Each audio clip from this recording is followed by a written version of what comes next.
Olá, eu sou Juliana Garcia, esse é mais um episódio do PVA Entrevista.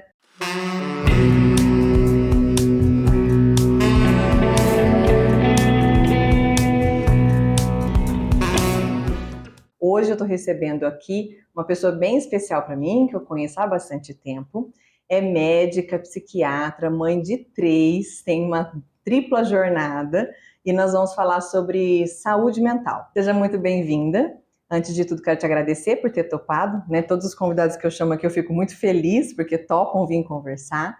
Mas eu queria que você se apresentasse um pouco, né? Falasse um pouquinho. Você é médica, psiquiatra. Quem que é a Daiane? Bom, primeiro agradecer o convite. Obrigada, fiquei Uhum. muito feliz por estar aqui falando desse tema que já é rotina para gente, de Uhum. consultório, de corredor, de pessoas. Então a gente está muito feliz e em especial por você também, Obrigada. pela nossa amizade. E meu nome é Daiane, sou psiquiatra, eu sou formada pela Universidade de Cuiabá, eu fiz a minha especialização em Brasília pelo Sembrap e eu atuo há 15 anos.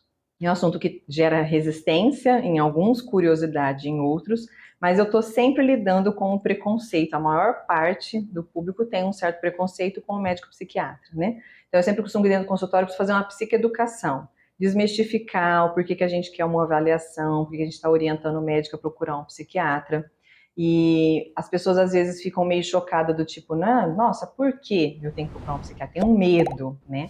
E eu queria que você discorresse um pouco sobre esse medo, para as pessoas entenderem o que leva uma pessoa quando procurar um psiquiatra e por que eles não devem ter medo de procurar um psiquiatra, né? Porque a gente que já começa por aí. O paciente, quando ele chega no consultório, por encaminhamento, ou do psicólogo, ou do próprio familiar ou de amigo que fala, vai, faz uma avaliação, ele sempre chega com bastante resistência, né? E senta meio assim na cadeira, já olha assim, o que eu tenho que falar? Ó, doutora, eu não sou doido não, né? E esse medo acho que tá mais nisso, de ser avaliado por um profissional. E na verdade, não é uma avaliação de julgamento, é um quadro ali que a gente avalia a questão de doença mental, de sofrimento psíquico, para saber se a gente vai ajudar ou não com o medicamento. A maioria dos transtornos mentais, se eles são leves, moderados, eles não precisam de medicamentos. Então a gente junto é como se a gente fosse uma equipe, né, que está cuidando ali da saúde mental. Não tem como o psiquiatra cuidar sozinho disso. Precisa de muita gente junto colaborando. Então a gente traça um plano terapêutico para que ele possa então restaurar, restabelecer essa emoção. E sempre eu tento encaminhar para o psicólogo, para o psicanalista, porque é a base, faz parte disso para curar essas emoções, para se olhar, para se analisar, para entender o que está sentindo e por que adoeceu. Porque o adoecimento mental, ele é multifatorial. Ele tem o componente genético, só que ele também tem o componente ambiental, que a gente chama, que são as relações que ele está vivendo, a sociedade, a questão financeira, as emoções familiares, tudo que envolve o dia a dia daquele paciente pode adoecer. Alimentação, os hábitos de vida, o jeito que dorme, o jeito que come, né, que se alimenta. Então, tudo isso adoece. Adoece o corpo, adoece o cérebro, a mente. É, então, o psicólogo, o psicanalista vai cuidar da emoção, da mente, e a gente vai acabar cuidando mais da parte cerebral mesmo, né? Da bioquímica cerebral. E acho que o medo está muito ligado à ignorância, mas eu acho que não é ignorância no sentido de brutalidade, é de não saber, né? Da falta Então, do não conhecimento, sei, né? não conheço, não ouvi falar, então como que é esse negócio de remédio psiquiátrico? Ou então, o psiquiatra é só o médico que trata essas doenças que são chamadas de loucura? Mas a ciência tem evoluído muito. Os primeiros medicamentos da área, eles, há mais de 100 anos atrás, realmente tinham muitos efeitos colaterais e as pessoas ficavam, o medo é assim, de eu ficar bobo, de eu ficar sonolento demais, de eu ficar embotado, de eu não conseguir trabalhar, né? E a gente tem que ir explicando que esse medicamento, na verdade, vai fazer o contrário, porque aquela pessoa não está conseguindo trabalhar direito. A memória dela está ruim, a concentração, o apetite ou aumenta ou diminui, a parte da sexualidade, a parte das relações. Então, tem muita coisa comprometida para justificar o medicamento. É muito engraçado porque o real sentido da palavra da ignorância é uma das coisas que eu mais trabalho com os pacientes dentro do consultório, né? Porque muitas pessoas têm medo, falam assim, e aí vem dessa falta da informação correta, né?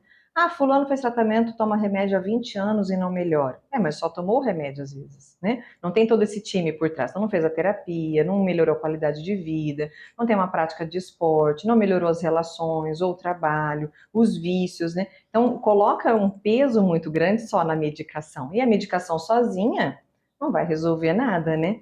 Então, eu sempre tento mostrar isso para eles: olha, é como uma diabetes, né? Só retirar o açúcar não vai resolver. Você vai ter que mudar a sua qualidade de vida. E no cérebro também é isso. E a neurociência de 2000 para cá mudou muito, né? Então, eu sempre falo, a saúde mental até o final da década de 90 era uma, né? De 2000 para cá foi um avanço, tanto com a parte medicamentosa, como com as intervenções, até na minha área, né, enquanto psicóloga, a gente tem tido muito mais conhecimento de como nós funcionamos de forma neurologicamente se falando, mentalmente, emocionalmente, do que até o final da década de 90, né? Que realmente a gente vê essa brutalidade que tinha, né? Uma falta de acesso a um trabalho humanizado para os pacientes, né? Os manicômios que estavam ali. Então as pessoas precisam talvez entender a importância desse boom, né, na saúde mental, porque senão você fica com aquele pensamento lá de trás, né? E aí dificulta o acesso, né, ao tratamento. E a nossa sociedade tem adoecido muito mais mentalmente, justamente pelo estilo de vida que a sociedade quer levar, né? Então, abuso enorme de drogas, lícitas e ilícitas, né? São liberadas ou não legalmente. A questão de não achar que não precisa dormir direito, né? Que não precisa ter essa questão do vínculo afetivo com as pessoas, então tudo é muito descartável, né? Então, esse estilo de vida, o jeitinho de achar que exercício é só para ficar bonito, só para emagrecer. Então, a gente tem trabalhado muito mais sentado do que tendo que fazer trabalhos, né? Se movimentar Se ali. movimentar muito. Então, a gente acaba adoecendo por isso também. Os fast foods, vai se alimenta mal, ingere muito açúcar, muita gordura, deixa de comer fibra, deixa de comer vitaminas importantes de fruta, de verdura. E aí não tem corpo. O cérebro, ele tá ligado a um corpo, não tem como separar ele, né? Então, o corpo adoecendo, ele vai, a bioquímica cerebral vai adoecer também. Então, o recuperar no sentido do medicamento é como se fosse a última opção, não tem mais o que a gente fazer, vai precisar medicar. Então, tem casos que é assim, vai precisar medicar, porque daí vai ser uma cascata ao contrário. Então, nós vamos medicar para isso restabelecer um pouquinho as suas funções para você dar conta, então, de organizar a bagunça aqui que tá, né? Para depois restaurar, então, a saúde. Assim não fica dependente, né? Então, o tratamento ele tem que, medicamentoso, tem que ter começo, meio e tem que ter fim. Tem que ter fim, porque ver esse progresso do paciente, essa mudança, e como as pessoas falam, eu estou muito melhor, até depois que para o remédio, que acabou o ciclo, né? Está muito melhor antes de tratar do que antes, porque antes de adoecer, que eu achava que já estava bom, ou que era normal, já não era bom. Como é que a gente mensura uma qualidade dessa saúde mental, né? E o que tem proporcionado esse adoecimento? Normalmente tem a ver com o funcionamento da própria pessoa. Então ela fala, no meu trabalho eu estou começando a não prestar atenção nas coisas ou no estudo, né? Adolescente, criança também é uma forma da gente avaliar. Então eu conseguia prestar atenção, eu conseguia me concentrar, aprender e reter aquilo que eu estava fazendo. Então a memória, a atenção, começou a ter dificuldade com isso, né? Então não era igual era antes, né? Tem pessoas que têm déficit de atenção e vai ter desde criancinha. Vamos dizer, um padrão que mudou, sempre assim, um jeito que era e tá diferente. Opa, eu tô começando a ter dificuldade nisso, eu tô cometendo erros, meu chefe ou minha equipe fala, ó, você errou isso aqui, você esqueceu isso aqui, é diferente daquele, esqueci a chave, que é do ansioso, né? O corre-corre do dia a dia, a gente esquece de algumas coisas. Não é esse esquecer, são coisas que antes não aconteciam, que você precisava estar atento e você não conseguiu porque a sua cabeça tá lá a mil, né? Esse acelerar da cabeça pode vir tanto no quadro de ansiedade como na própria depressão também, e outros quadros psiquiátricos, mas isso também as pessoas confundem com o estresse, né? É o estresse, mas enfim. Mas estresse cronificado também é doença. Também, Essa forma corriqueira de lidar com o estresse também não é bom, né? também. Porque é uma maneira de minimizar as coisas, né? Uhum. Então, se eu estou estressado, qual que é a causa desse estresse? Porque o estresse também é capaz de adoecer física e emocionalmente de uma forma muito severa, né? E as Uhum. pessoas não associam isso, né? Uhum. O apetite muda na maioria das vezes também, ou muda para mais, então tem os quadros de compulsão, ganha peso, ou às vezes fica sem vontade de comer e perde peso. A gente avalia também as questões orgânicas com exames laboratoriais para a gente ver essa questão do peso. Também altera bastante o sono, da mesma forma, ou fica para mais ou fica para menos. A pessoa às vezes para de sonhar. Ah, eu tinha um sonho com aquilo, eu tinha um sonho com aquilo, né? Então, deixa de ter um planejamento para o futuro, ou uma esperança, deixa de querer passear, deixa o lazer. O lazer é uma das primeiras coisas que deixa de fazer. Ah, não, vou sair, ah, tem que Preguiça de preguiça, não, tô socializar. cansado, né? Então, começa a deixar de fazer coisas prazerosas e às vezes começa a abusar de substâncias também, do álcool ou de outras substâncias químicas para anular aquela angústia, anular aquele sentimento. Às vezes até fazia uso em menor quantidade, começa a fazer em maior quantidade, em mais frequência. Então já é Um um parâmetro. parâmetro. A família também é um bom parâmetro. Ó, você está estressado demais, ó, antes você não era assim. Né? O parâmetro é sempre a mudança. Mudou demais, tá mudando demais, que todo lugar onde você tá, as pessoas estão percebendo que tá alguma coisa que não tá legal. Dentro desses transtornos do humor, assim, dessas oscilações, as pessoas geralmente justificam assim, não, mas eu sempre fui assim. Não, mas isso, eu sou assim. É porque eu tenho minha paciência é curta. E eu sempre falo, gente, não é assim, né? Uma pessoa às vezes tem uma dificuldade, é muito difícil conviver com uma pessoa, ela não escuta, ela não conversa, ela grita muito, ela é muito explosiva. E isso também é um parâmetro porque, opa, também preciso procurar, né, para avaliar, porque é muito difícil conviver com uma pessoa que está muito desregulada. E geralmente quem aponta é quem está de fora vendo, né? Mas até convencer, eu escuto isso, ah, mas acho que eu vou marcar e vou levar, né? Porque tem que levar quase que a amarra. E isso dificulta muito a adesão ao tratamento, Sim. né? O paciente precisa ter uma consciência de que, nossa, quem que eu sou? E aí que entra a parte da terapia, né? Porque muitas vezes eu já ouvi assim de alguns pacientes, ah, mas eu não preciso vir mais aqui, eu já estou indo lá na psiquiatra. Aí agora ela falou que eu posso voltar a cada 6 meses. Sim, mas durante 6 meses você vai ter que olhar para um monte de coisa na terapia para depois chegar na psiquiatra e falar, olha, melhorou tal coisa, ou tal coisa não está bom ainda. Até porque durante o tratamento medicamentoso pode ser que mude, né? A medicação, a dosagem, tudo isso é muito importante, né? E as pessoas às vezes fazem a primeira consulta contigo e dá uma sumida, né? Acha que vai, agora eu vou tomar para sempre. Ela só pegar a receita e não é bem assim, né? Precisa continuar mensurando esses scores, Sim, né? até para a gente conseguir a eficácia do tratamento, ele vai muito da gente deixar o paciente bem mais tempo.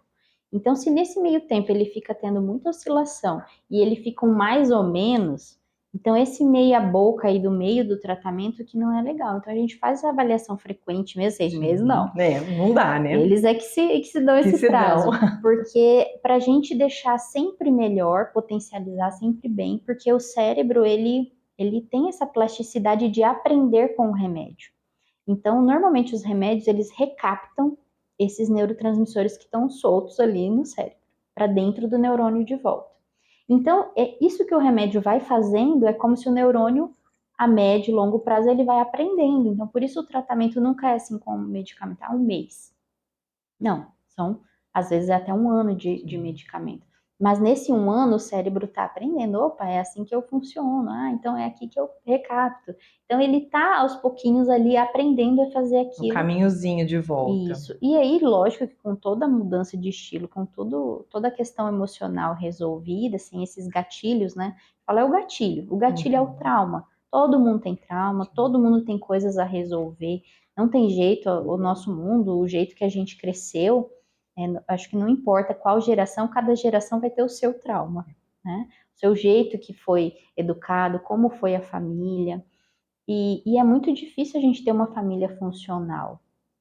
É normal, é do ser humano. A gente não é um trem perfeitinho ali e o pai e a mãe vai cometer erros, aquilo vai repercutir o professor, o amigo, vão acontecer coisas sérias, às vezes violências físicas mesmo, que, que é o A que a gente não gente pega no controla, né? consultório, né? E às vezes a pessoa fala, não, mas esse aí eu já esqueci, eu já deixei pra lá, sem nem lembrava mais. quantos abusos e traumas os pacientes falam, nossa, lembrei disso, a primeira pessoa que eu tô falando é para você isso agora. Sim. Né? Porque esconde tão lá no fundo aquilo que é tão sério, tão E doloroso. como é que você vê esse agravamento, os casos mais graves, né, os que realmente podem levar a um suicídio? Como é que você lida com isso? E para as pessoas terem um pouco de informação, como é que pode chegar a esse ponto? O adoecimento grave mental, ele no mínimo 2 anos para ele acontecer. Ele começa muito leve e vai aos poucos, aquilo Agravando. vai piorando. E é muito silencioso, porque às vezes quem está de fora pode não perceber. Né? Quem está de fora percebe mais nos casos mais ansiosos, mas no caso depressivo, que a pessoa disfarça bem. Né? Ela trabalha, ela ri, né? Então, ou as pessoas acham que depressão é só quem está na cama prostrado e não quer levantar, e não quer tomar banho, né? Esses tipos de depressão são mais raros e são casos gravíssimos que é mais fácil, né? Então é mais fácil por quê? Porque está visível, todo mundo está vendo que está doente, né? Os casos de suicídio, 90% das vezes eles são evitáveis. Eles são evitáveis porque eles têm uma doença mental que é o causador. Os outros 10% são outras causas de não doenças mentais, né? Aí são casos de, às vezes, de uma intoxicação ou de um desemprego, um término de relacionamento. Então, são casos que a gente não necessariamente se tratasse de uma doença mental, aquilo não ocorreria. Porque a ideação suicida também é um mito, né? Que as pessoas pensam assim, nossa, pensou em morrer, ou nossa, ou tá tentando para chamar atenção. Porque isso é o que faz, na verdade, o descuidado das tentativas. Então, para cada um caso de suicídio, ocorrem 20 tentativas que estão escondidas ali. Então, 20 pessoas que estão tentando não para chamar atenção, que não deu certo. E Não que conseguiram ainda. aquilo pode se repetir. Mais de 20% das pessoas, uma vez ou outra, pensaram em morrer. Não necessariamente pensaram em se matar, que são coisas diferentes. E quando o suicídio acontece, a maioria dos casos dessas tentativas que vão e que não dão certo, o que eles falam? Que eles não querem, na verdade, morrer. Eles querem parar de sofrer. Aliviar aquilo ali. E aí, às vezes, já tentou pensar de tudo quanto é forma, como é que eu vou resolver isso? E não tenho saída. É um desespero tão grande que a doença mental coloca ali, que como a cabeça fica tão negativista e se fecha às vezes também para essas ajudas, às vezes a família até, ou amigo, alguém já ofereceu, mas aí a pessoa está tão fechada, inacessível ali, que não conseguiu, né, receber aquilo, que ela pensa que não tem saída, é a pessoa sem saída, na cabeça, tá? Tô sem saída, não tenho o que fazer. E aí vem um pensamento que é muito automático, nós somos seres humanos, a morte é uma coisa natural, nós vamos morrer. E aí, dentro disso, o ser humano pensa: se eu morrer, então, eu paro de sofrer. Acaba essa dor que eu tô sem saída, né? E isso é como se fosse, ela acontece em crises, ela vem em agravamentos ali no dia, ou no mês, ou na semana, enfim, né? Então vem, dura uns 15 minutos, aquele desespero, aquela loucura lá, e depois dá uma acalmada. Então, é muito importante as medidas para a gente conseguir ajudar as pessoas nessa hora, principalmente. Porque a ideação, ela vem, ela pode passar. Ela não vai ficar pensando 24 horas, vou matar, vou matar, vou matar, né? Então, ela vem e depois ela calma e passa. E aí, né, nesses minutos da crise, é que é o amparo maior. Né? Vamos dizer assim, como se fosse apagar um fogo ali, um incêndio. Lógico que a gente vai ter o antes lá do tratamento, tudo mais, para conseguir ajudar. Mas se a gente conseguir acolher, qualquer pessoa acolher alguém que está nessa crise, nesse pensamento que está muito forte, nesse desespero, a gente consegue depois conseguir dar andamento e encaminhar para um psiquiatra, para um psicólogo, para fazer o diagnóstico e começar a tratar. Bom, o papel da família, o suporte emocional da família e dos amigos é muito importante, né? E essa rede de apoio, às vezes a questão familiar vai estar complicada demais e realmente Nem vai ser rede de não vai apoio. ser o discurso do paciente, não tem ninguém, às vezes não tem ninguém mesmo, né? Que vai conseguir efetivamente auxiliar nessa jornada aí de cura para essa condição. Então, a gente precisa abrir o leque, vamos lá então, vamos ver que mais, né? O CVV, que faz parte dessa campanha, que encabeçou junto com o CFM, com a Associação Brasileira de Psiquiatria, o Setembro Amarelo, é um centro de valorização da vida, é um serviço voluntário, que é um serviço online de prestação de amparo justamente nesses momentos de crise.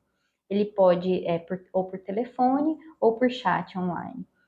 E a pessoa é ouvida e ela é aconselhada naquele momento de crise. Então, não é um trabalho de psicoterapia, mas é um trabalho ali de amparo naquele momento que a pessoa mais está precisando. Então, às vezes é de madrugada, é final de semana, a gente não tem o profissional, não tem o psiquiatra, não tem o psicólogo para poder acolher nesse momento. Então, tem esse serviço, né, que a gente precisa divulgar os canais, né? Pelo telefone é 188, pelo chat é o canal da CVV, então Facebook, Instagram, e é um trabalho bem bonito, é voluntário, é gratuito, a pessoa tem alguma coisa, então a sociedade está contribuindo com alguma coisa nesse sentido.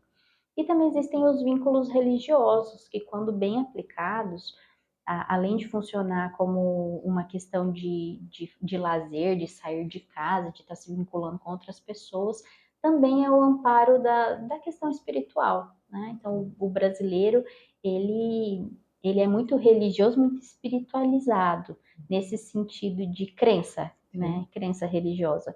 Então, já tem muito estudo, muita pesquisa também em relação a isso, como que esse núcleo social, que é a religião, pode estar auxiliando nesse sentido de dar sentido, mas essa questão existencial, cada um na sua religião, cada um nas suas crenças, mas que também auxilia bastante nessa fase, principalmente de prevenção. Né? O jovem, né? O pico de incidência maior e que tem crescido mais é entre jovens. Hoje, com pacientes graves, a pessoa fala, nossa, se alguém estiver nos vendo aqui, está se identificando, tipo, nossa, eu sinto essa tristeza, ou eu sinto essa vontade de zerar um sofrimento.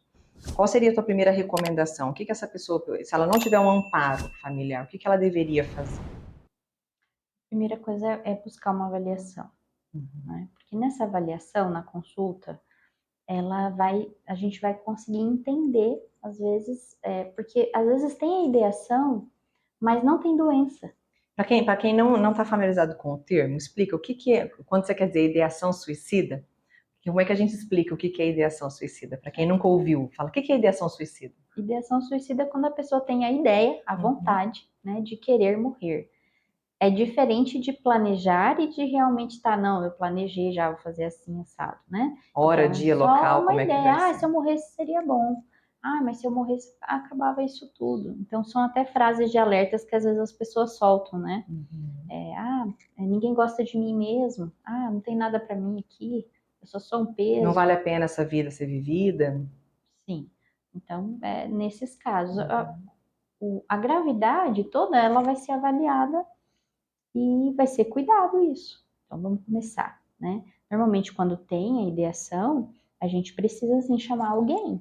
Se a pessoa não vem na consulta, a gente entra em contato, como você falou, né? A gente vai achar alguém que vai ser auxílio, porque às vezes a pessoa não dá conta nem de tomar o remédio na hora certa, ou de se alimentar, ou de conseguir restabelecer essa rotina. Não vai ser sozinho, se tá grave, não tem como. Sim.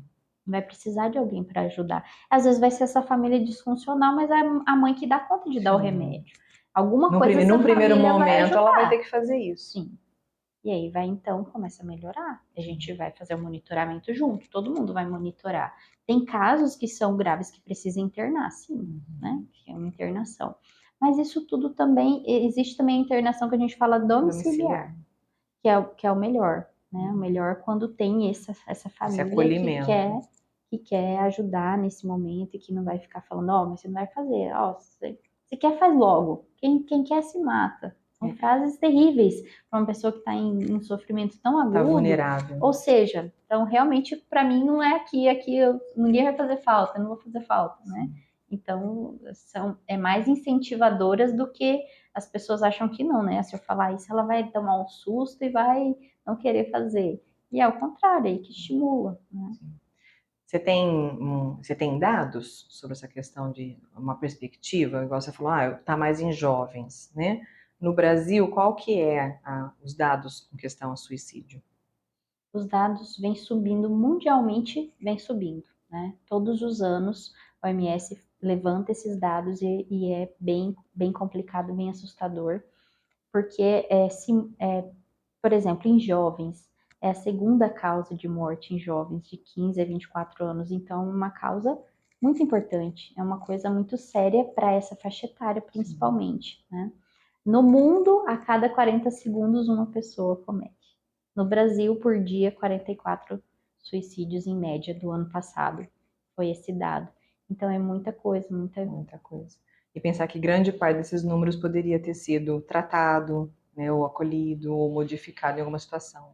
O fato dos jovens hoje estarem mais impulsivos, com mais acesso a. Eu acho que os jovens começaram a beber muito cedo, essa geração de.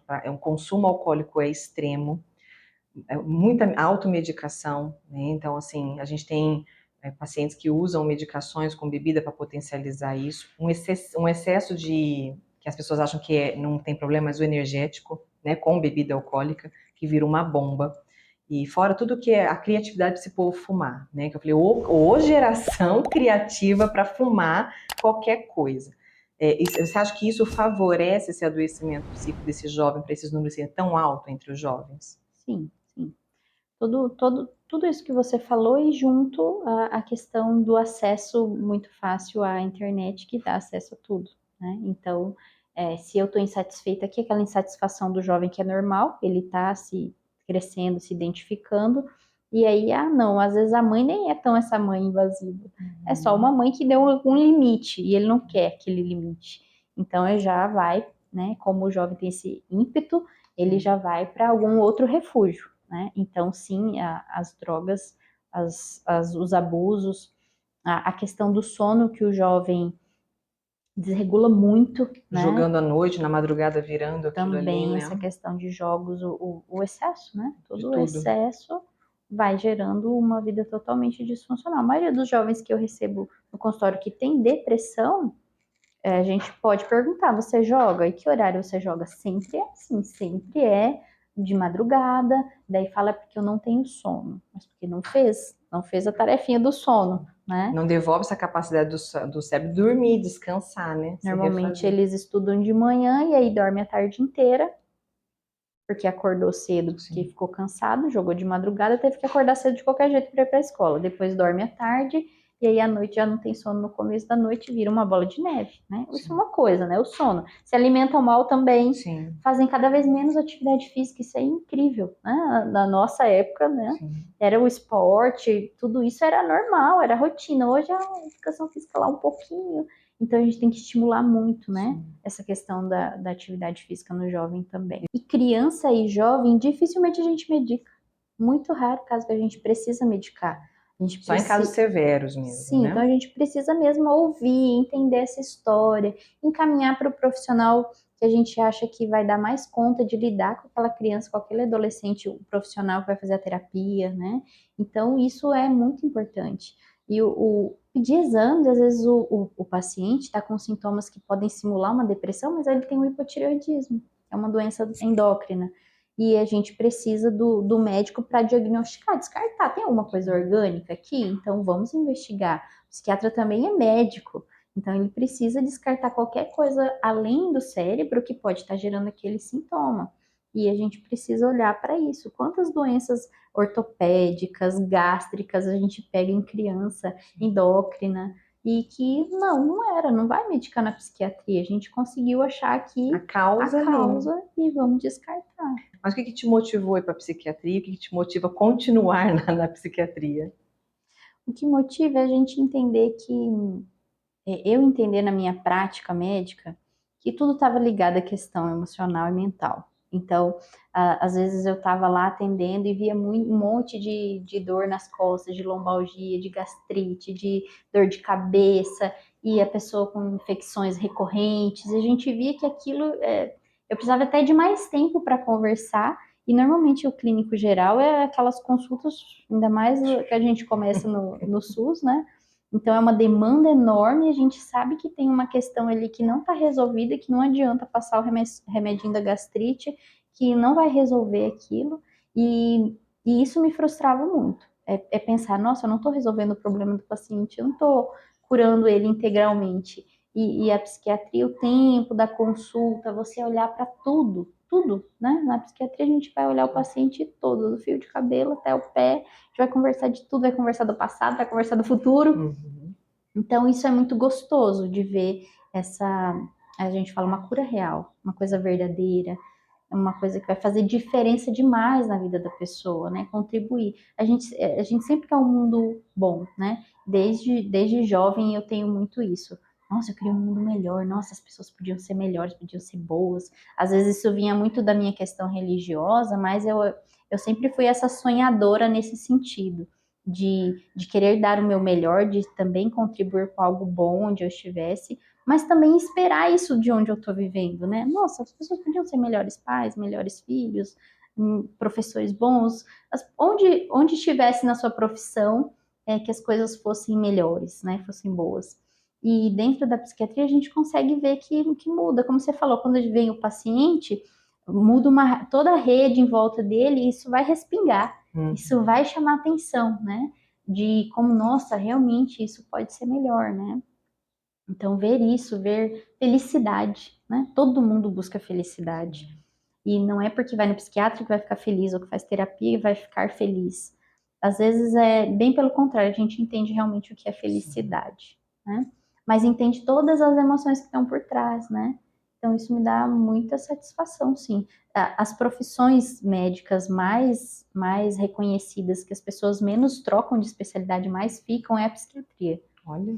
Tá em um dos topos lá, é oftalmo, é psiquiatra, porque realmente acho que a gente tem tanta essa devolutiva que dá certo. Então, quando o paciente volta e fala, não melhorei, tem alguma coisa errada. Nossa, Vamos olhar para isso o que tá profundamente. acontecendo aqui? Porque a maioria que volta, não, alguma coisa melhorou, né? Fico muito feliz de você ter vindo.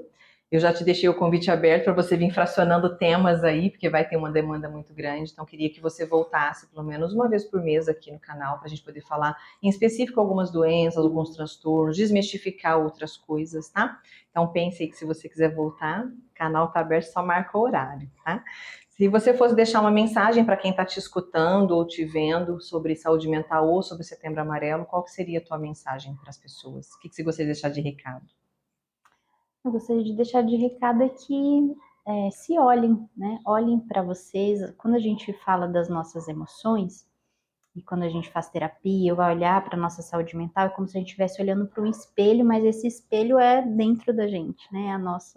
As nossas emoções, a nossa alma, né? Então, olhar para essa alma, cuidar disso também, que vai acabar refletindo numa saúde física, numa saúde mental, é importante, é o que vai, é a tal da busca da felicidade. Então, não se intoxique com um monte de coisas que acha que vai te deixar feliz, e também não são várias fugas que a gente tem vai fazer a gente realmente se sentir bem, se sentir em paz, sentir que está fazendo a nossa parte, fazer diferença no mundo, né? Então a gente tem que fazer diferença.